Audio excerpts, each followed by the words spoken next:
Hi guys, welcome back to my channel. My name is Salamata and you're watching Salamata Speaking. Let's get into this video. I'm going to be talking about my 2024. I'm going to do, essentially a recap. I feel like 2024 was a year where I felt like an absolute fucking failure. Like, I thought I didn't do nothing. I thought I was in my bed all year because that's what it felt like. But I accomplished so much, and I think this is just going to be a video like, tooting my own horn, patting myself on the back type situation.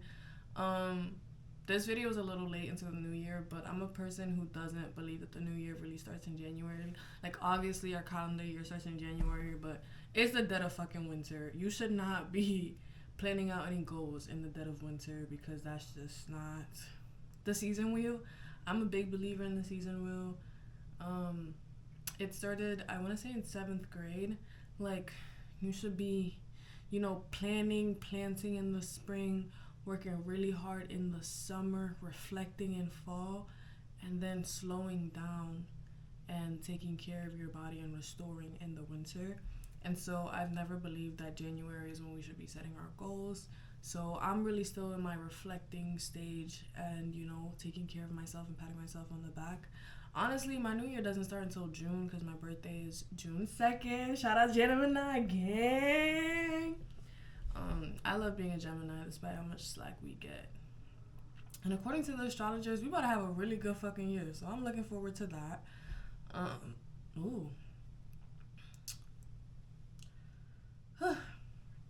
So, yeah, let's get into my recap. The first thing I was really big on was no door dashing. And that was just something I wanted to use as, a catalyst to, help me cook more and make more meals for myself and, take care of myself in that way. Cooking is very personal. Recipes and all that are so, close to our hearts. Nobody cooks the same way. Nobody has the same hand of seasoning. So learning how to cook and take care of myself was really big because it's just, I'm starting to, be the next generation of adults, so I gotta know how to throw that in the kitchen. I gotta make the best jollof rice, all of that stuff. So it was really important for me to, attempt to stop door dashing the way that I was. And I'll say it got a lot better last year. But, on the occasion that I wanted a late night snack, convenience was king, okay? It was. And looking back at my finances, I definitely felt it. And all of that money could have been in a savings account for future Salamata to, do bigger and better things. But that's okay. They're all things that, I was able to justify and honestly needed in the moment. Other than that, I feel like I cooked a lot. I made really beautiful meals. Especially coming into the fall semester, I feel like me and my friends were a lot more intentional about going grocery shopping together and meal prepping or making fun little dinners at home instead of constantly door dashing or going out to eat. So I'm really proud of myself about that one. I'm not gonna hold you. My mac and cheese, 10 out of 10, okay? Mafe supu, all that. I feel like I actually got into my bag of making the food that I crave, okay? I perfected echeke. I can make echeke, plantains, fish, chicken, meat, suya. Guys, now I'm getting hungry. Let's move on to the next topic. The second thing was showing up for myself. 2024 was so fucking hard. These are not the vibes of 2024. I feel like I've cried so much in the last week, and it's just one thing after another. There's no fucking break. I hope by the time I move into school that it's better, but girl, I try to get a therapist. You know when the next opening is? April.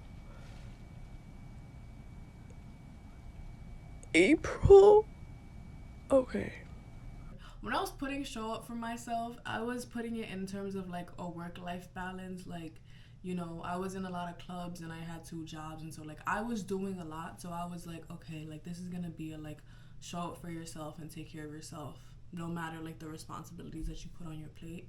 But it ended up being a very traumatic year. I went through a lot of shit. I lost a lot of friendships, and showing up for myself meant being in therapy and I'm really proud of myself for the ability to ask for help and, you know, turning to my community and being supported and upheld by them.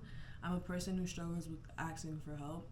You know, it's the oldest daughter's trope. Like, I'm so happy that that Instagram account and that movement was created and it exists to like unite us all. But yeah, if you're an oldest daughter, you already know like how hard it could be to ask for help because you feel like you just have to have everything on your own. And so in 2024, I really leaned on my community and asked for help. I got back in therapy, graduated therapy in June, got traumatized again in August, went back to therapy. I'm a person who likes to graduate therapy. I know like in some capacity, like it'll always be something that I know that I can turn to, but I don't want to be paying for therapy the rest of my life. Do you know what I mean? Like, I feel like therapy should teach you to like look into yourself and give you skills to live your life on your own. I feel like therapy sometimes can be like a pacifier for people. And I'm not judging the way people use therapy at all, but I'm saying for me, like, I don't want it to become that. And so being in therapy, I'm very intentional. I love my therapist that I have now, and she gives me homework, and like that's what I love. Like, I love having takeaways and, you know, watching the changes happen and unfold in my real life. So that was something really beautiful. I think I got so much closer with, you know, my community and the people in my life. My parents, like, me and my mom are besties. You know what I'm saying? Like, when I think about like our relationship when I was a teenager, like, it was nothing like this, and I never imagined that it could be this great. Like, I call her for anything. I literally just got off the phone with her. She was at dinner. She was like, I'm gonna let you go. I said, you gonna let me go? Where? What? You gonna let me go? So, you know, I think, and I don't want to sound cliche or come off like, oh my God, here's another prayer warrior. But I think certain things do happen so that you can be reminded of the things that you have to make you lean into gratitude. I listened to this quote a while ago, and it was like, you know, God doesn't like answer your du'as or your prayers right away because he knows that if he answers them, like you'll stop turning to him. So like he might put you through hardship so that you can continue turning to him. Which brings me on to my next point, prayer, salah, like Islam in general. I feel like I leaned on it a lot this year. I used to be a very vengeful person. Like, I used to have to tell people about themselves. And in the last 2 years, it's something that I've worked on, and I don't just go off and snap. Like, I just remove myself from the equation, which I'm really proud of. I think praying has like brought me so much tranquility and peace, and it's not a feeling I could explain to you if you're not Muslim. Like, having that 5 times a day to clock in and like leaning to God, like putting your head down in sujood and like not having any thoughts or worries in your brain, like it soothes you in a different way. And I think for me, like when I was experiencing all this craziness and bullshit, it was just a moment where I knew like the world would be silent and that, you know, I was gonna get to have a conversation with God. And honestly, it's something that like I look forward to a lot. I'm gonna cry just thinking about it. Like, being a Muslim is such a beautiful thing, and like we're not perfect human beings by any fucking measure. Like, I'm telling you, by no measures is any Muslim perfect, and I would hate for anybody to like give you that impression, or I would even give you that impression. But I'm telling you, just praying, which is why it's like it's a pillar of Islam, just praying heals you differently. I don't think I would be alive today if it wasn't for prayer. And I will say that very like concretely. The next thing is leave everything early. Oh my God. I used to shut down a party.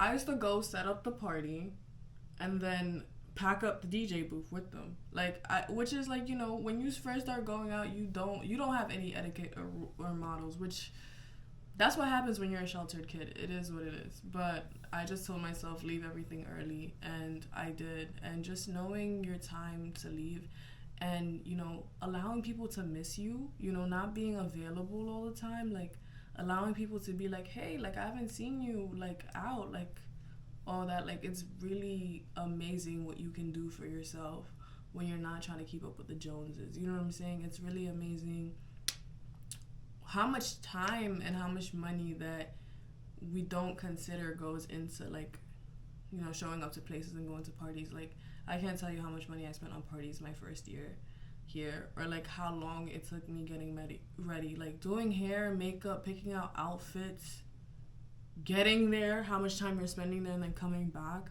And, you know, there is a place for partying. Like, yo, I'm young. Like, I'm not ever gonna say, like, oh, I'm not gonna go to a party. But, like, leaving early and then being intentional about, like, the places that I'm going and the things that I'm doing. Like, do I really want to be at the party, or do I want to be on the couch crocheting with my friends?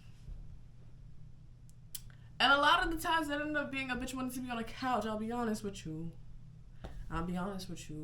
Do I want to work on my project, or do I want to go hang out with everybody right now? It's best that I work on my project, even if that's not what's front of mind that I'm, like, thinking about. It really taught me to, like, not have FOMO. Like, I don't really give a fuck what's happening over there, because this is what I'm doing right now. And I feel like as a person who doesn't fully, like, have a concept of object permanence, it's so easy to, like, get over the FOMO situation. So if you're someone who struggles with that, like, you have to microdose yourself into, like, missing out on shit, to be honest. And then being an RA the fall semester, it was just, like, some weekends, it was just, like, yo, I can't go, I'm on duty. Like, I can't go, I'm working. And so I got used to, like, not being a part of shit and not being everywhere all the time, which was really nice because, you know, it's just a time that you get back to, like, think about what you personally want to do with your life and your goals. You know what I'm saying? I'm a person who, like, I am very extroverted, but in the last year, like, I became such an introvert, and, like, learning how to, like, regroup and rejuvenate and energize myself with my own, like, with my own thoughts and my own energy. Like, I don't need to be around people to be good. Like, I love being alone, and I don't know if I would have been able to say that 3 years ago, you know? So it's something that I've grown into. I think it's different because I was in a club, and so it was just, like, you show up to, like, support. And I still would like to support a lot of clubs, and I like their initiatives, but now I don't so much think about, oh, what are people gonna think when I'm not there? You know what I'm saying? Like, oh, are people gonna, like, be upset with me kind of situation. I just, you know, if I don't have the time for it, if I don't think it'll be enriching or, you know, valuable to me, like, I don't show up. And you have to make those executive decisions, because at the end of the day, time is money. And if you're a person, and I hate, because this is something like a gym finance bro would say, you know, if you're a person who wants to be successful in life, you have to be very intentional about what you do, where you are, and who you are around. And I think this year was really, really big on that. Well, 2024 was really, really big on that. A lot of things that were in for me was, you know, being on my phone less, consuming a lot less media, and, like, scrolling and, like, you know, brain rotting for real. So I picked up a lot of different hobbies. I painted. I love painting. It's always been a huge stress reliever and, like, a way of expression for me. Collaging. I love a good collage, bro. Like, something about seeing something, something about seeing images and then reconfiguring them to make your own message, it's always gonna do it for me. I think it's my favorite medium, honestly. Anytime I have any project, I'm like, oh, I'm making a collage. Like, I'm making a collage. It brings me a lot of joy. We literally just made one downstairs for our staff vision board, and doing it just brought me so much joy. Like, it fulfills me. Another thing I did in 2024 was I got myself a Vogue subscriptionship. So, like, consuming physical media was really big. And again, that fed into, like, my collaging obsession. I learned how to crochet. I tried to learn how to knit in 2020. And my cousin tried to teach me how to crochet, but I was just not patient enough. Crochet is one of those things where it's just, like, it's nice and relaxing when you get the hang of it, but when you don't, it's just, like, this is annoying. Like, this is annoying, especially as a person who likes to be good at stuff. It's really hard to, like, fail at something a lot before you get good at it. So I finally learned how to crochet, which was such a like a fulfilling accomplishment. Shout out to Crochet by Colette. We're gonna get into that. What else did I do? Oh my god, I journaled big time. I started a daily journal. I don't think daily journaling is for me, okay? Every year that I forced myself to do it, I don't think I can do it. When I was forced to do it, like in school, where it's just like, okay, you have 10 minutes, daily journal, here's your prompt. Because I didn't have anything else to do for that 10 minutes, it was allotted, then I did it. But in terms of like going out of my way to daily journal, it's just, it doesn't work for me. I think a journal for me is really like a coping mechanism, or like a planning strategy, whether like I'm coping about something that I'm overwhelmed about, or I'm coping about something that's made me upset, or, you know, documenting something that I'm really happy and excited about. It's not necessarily something that I'm forcing myself to do every day. So I learned that about myself, and it's never gonna be a New Year's resolution ever again.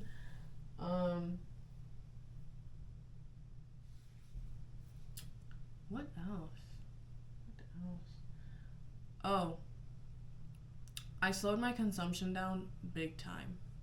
Big time. Like, I love to thrift, and thrifting became a huge cop-out for consumption, because it was just like, oh, this is secondhand. Like, if I don't buy it, it's going in a landfill. So I was, like, buying a lot of shit that I very much did not need. And so I slowed down my consumption. Every piece that I bought last year, I feel like I will have for a really long time, and is like transferable to many spaces. I'll put up some pictures of my finds, but like this beautiful frame that I'm looking at right now, it has the "Love is patient, love is kind" poem in it. I literally brought it to put a picture of my friends in it, but over time I've really liked that the poem is in there, and there's been so many times that I've looked up and been like, oh, like I should be treating myself better, because that's the standard of love that I have. Or, you know, I was talking to someone, he had said some crazy shit on FaceTime, looked up, and I just banged the phone on him, and it's just like, now it has to stay as a reminder up there, you know what I'm saying? I thrifted a lot of cool shit. At the top of the year, I thrifted from this vintage shop in Oni, this beautiful, like, vintage 80s sparkling dress.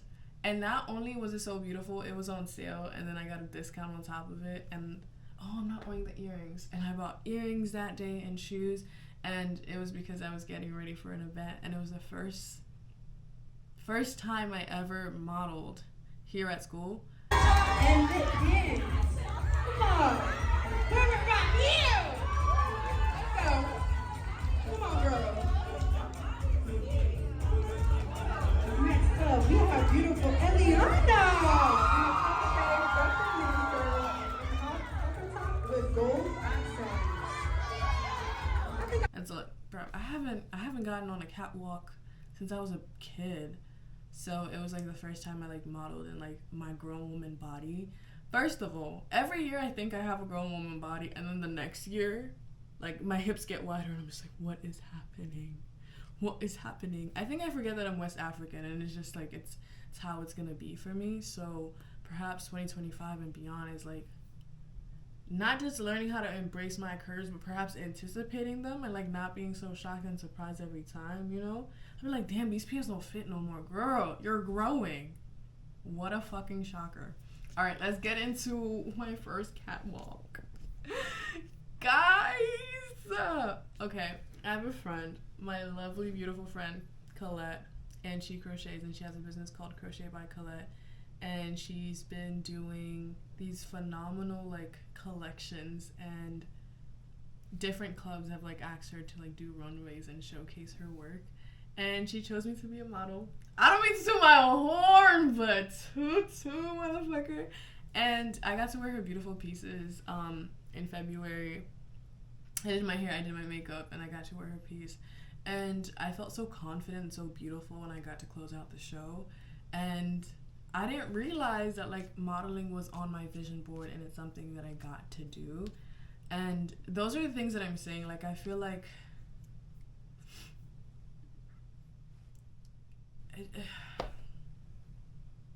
I'm looking at the pictures right now, I'm gagged.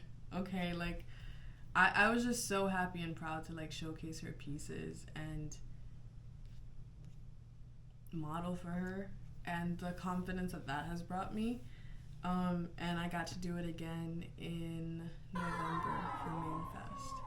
I did it in February for Pasu's Motherland event, and then in November for Main Fest, and we got pictures for both. And throughout the year, I like tried on some clothes, and like she took pictures of me for like her website and stuff, and that was really fulfilling and rewarding, and it brings me a lot of joy. It's like, damn, like I put something on my vision board and organically it happened for me, you know. I put a long chomp on here. I know that's not how you say it. We speak French, and so my mom was like, bro, stop. Longchamp, please. Longchamp, okay. I put one on my vision board because I was just like, okay, like I needed a big girl purse, and I wanted to like buy myself one as like a celebratory gift for, you know, surviving the school year. And for Thanksgiving break, I went to Montreal, and my aunt gave me one. And I think, again, for me, it's always just like those organic things that happen that just make me think, oh, the universe does want me to have this, and I don't have to like slave for it. Another huge thing that I was really intentional about this year was building my jewelry collection. I love wearing jewelry. I think adorning ourselves and our bodies is important. It's healing. It's armor. I'm a big like fashion and I'm a big fashion and creativity person. So like the way I like the look, the way I dress up my avatar, like makes me feel 10 times better. Like what I'm wearing can tell you like where I am. The cuntier my fit is, probably the most depressed that I am, because I'm overcompensating. You know what I'm saying? Like I like to look really good if I'm going through a really hard time. If you see me in a slick back bun, sweatpants, hair, I'm fine. Baby, life is good. Do you know what I'm saying? Life is good. And so for me, I really wanted to expand my jewelry collection and take care of my jewelry. One thing about me, the jewelry is gonna break, and I really want to make a huge intention in 2025 of like getting my jewelry repaired and mending my clothes and things like that, and not just, you know, being sad that it's broken or, you know, that I can't wear it ever again. So figuring that out. I've been wearing this band. I've been wearing these two bands recently, and I have different rings that I'll switch out. I do wear them in public on my left hand. I've just decided I don't want men talking to me. Probably a lesbian, 100% a lesbian. I say probably just because like having lesbian babies is so expensive. Like that's all I think about now. It's just like, damn, I should probably start saving now. See, that's why I gotta stop buying DoorDash. Another thing on here that was really, really big for me in 2024 was getting flowers. 2023 was a year where I didn't get no flowers. No one bought me flowers in 2023. Do you know how outrageous that is? Since I was born in the year 2005, I have seen flowers. I've gotten my own flowers. I've had flowers in my home. So for 12 months and 365 days to pass by me not getting flowers, absolutely the fuck not. Absolutely not. I was going to make my camera roll dump and there were no flowers to be seen. I said never again. Never again. It was all flowers that I had bought for other people, because I'm just like that. I'm honestly, like, I didn't clock this until Elena called me out on it, but I'm a very generous person. I'm a very giving person. Like, I always want to buy people gifts. I always want to get somebody something. I just want to make people feel special. Because if you're in my life, you're special, okay? And I want you to feel it, and I want people to know that I'm grateful for them and I love them all the time. So, like, I'm a very giving person. And so for the year to have ended and to have seen that, like, nobody got me flowers and, like, nobody celebrated me in a way that, like, I don't know. I don't say obviously, because it's not obvious because people didn't do it. I so clearly, like, enjoy that I was like, 2024, I'm getting myself flowers. And I did. There were flowers all throughout my house. And then people reciprocated. Like, people got me flowers. And I think it's a huge lesson that the way you treat yourself is the way people are going to treat you. And people are going to treat you exactly how you allow them. Like, the standard you hold yourself to is the standard that people are going to hold you to. Oh my God, reading was so big in 2024. But, like, reading for leisure and reading for pleasure, okay? Because, yo, being in school, you will read 7 books in a semester. Semester is over. None of it is in your fucking brain. Like, you know what I'm saying? Like, reading to, like, get by and reading to get a good grade. But I just wanted to read for leisure and read for enjoyment. And for my birthday, I got a lot of books that were annotated by people that I really love and care about. And I'm still working my way through the books now, but it was just so nice to see that people saw me and, like, knew exactly what I would love and want. I literally went home and sobbed. I was just like, wow, I'm so loved and so known and so taken care of. And it brought me a lot of joy to know that I was cared about in that way, that I was seen in that way, that, like, people knew my goals and intentions and my personality and, like, were a part of helping me accomplish those things. Another thing that happened in 2024 was that I got to host a school podcast. I got to interview a lot of people, and that's something that was really, really, really great for me to do, because it reminded me of my roots, like, why I do everything and why I care about everything. And I've been interviewing and, you know, having these styles of, like, conversations since I was 9 years old. Like, I would MC all of the talent shows. I would, you know, introduce the principal and our teachers for things, and it just brought me so much joy to, like, have a space to do that again, because it's something that I've always been passionate about, and it's a skill that I've always exercised. Like, it's what I want to do for the rest of my life. Like, I love interviewing people. Like, even recently, Wendy Williams was on the Breakfast Club talking about, like, how passionate she is about radio, and, like, that's how I feel about, like, interviewing and having conversations with people. Like, it enriches my life. Like, it brings me so much joy to be on camera and, like, getting to know someone and, like, making them feel seen, and, you know. And I think it's something that I'm really good at, and I'm so happy that I had the space to do that. Shout out to Lily, shout out Mo, shout out Dan. We had so much fucking fun doing that shit. And I'm so happy that I got to do that in 2024. And again, that's another thing that I was just, like, in the back of my mind, like, that's something that I really would love to do and enjoy. And it sort of just fell into my lap, and I think that's the glory of God, you know? Like, his plan is always great, and, like, he always got it figured out. And, you know, I'm working on revamping my own podcast and, you know, making it a video podcast, making it dynamic, you know, talking to the camera by myself, but also doing interviews with my friends. So y'all stay tuned for that. Y'all stay tuned. Listen, I'm so very, very excited. And then another thing for 2024. And the last thing for 2024 was just living in general. Like, go on adventures, go to the park, go on a walk, get off your fucking phone and do something with your life, you know? Travel. Okay, I did so many, like, short trips last year. Like, me and Amtrak was locked in, okay? Amtrak took so much of my money because it was a long time till I figured out about the student discount, but that's okay. I went to Canada.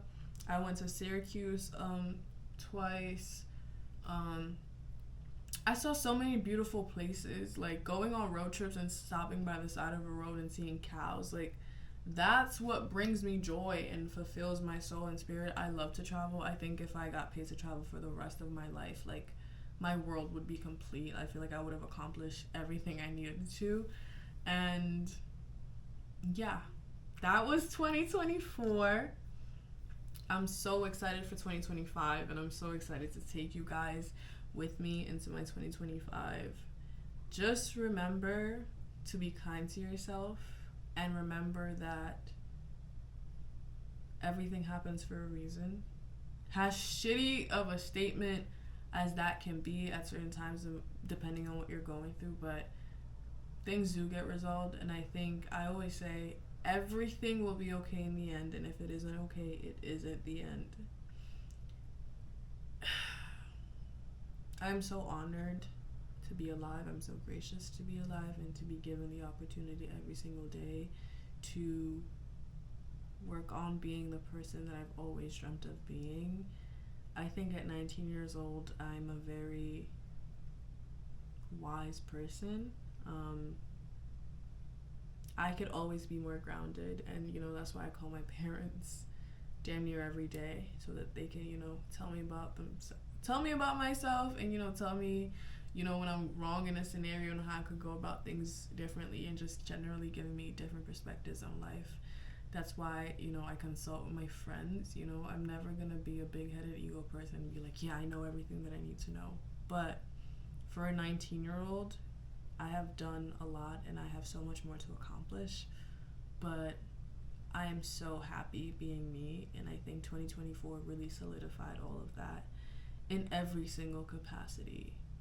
And I just want to say, every person that I lost last year and the years before, I'm so grateful to have had them in my life for all the things that they taught me about myself. And I'm so gracious to have known to also leave them behind. And that is a lesson I really didn't want to learn. It's never nice to, you know, leave people that you love, but you learn that, you know, everyone has their season. So that was it for me. Thank you guys so much for tuning into this video. Please make sure to like, comment, and subscribe. Share. Tell a friend about this going on the internet. Don't gatekeep me, y'all. Don't gatekeep me, okay? I'm really excited for 2025.